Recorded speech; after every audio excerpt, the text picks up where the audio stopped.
कर्म ही पूजा है। ये वाक्य कोई ज़रूरी जगहों पर लिखा होता है, रेलवे स्टेशनों पर, आम दफ्तरों में लिखा होता है। कर्म करना इंसान का पहला धर्म है। कई लोग कर्म को भाग्य रेखा मानते हैं, वो कर्म दूसरा है। यह कर्म गीता वाला कर्म है। गीता में लिखा है, कर्म ही श्रेष्ठ है, कर्म कर, फल की इच्छा मत कर। कबीर ने अपनी वाणी में कर्मयोग पर ही अपना तर्क दिया है। जो आदमी स्टेशन की ओर चल देता है, उसको तो गाड़ी मिल सकती है, जो चला ही नहीं उसको तो मिल ही नहीं सकती। आर्य समाज का भी यही नियम है। कर्म करना इंसान का पहला लक्ष्य होना चाहिए।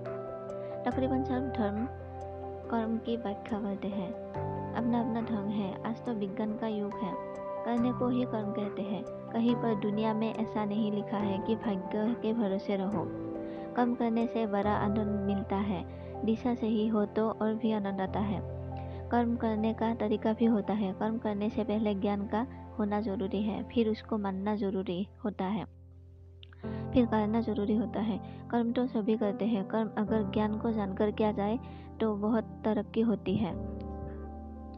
कई लोग कर्म तो करते हैं मगर कभी कभी दिशाहीन हो जाते हैं। उनका कर्म ज्यादा सफल नहीं होता। पक्के इरादे से किया कर्म ही ज्यादा कारगर होता है।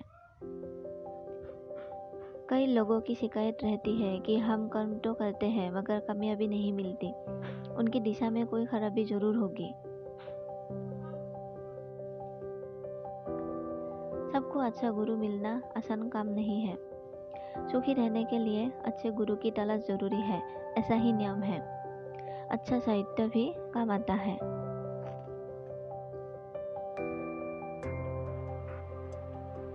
धन्यवाद।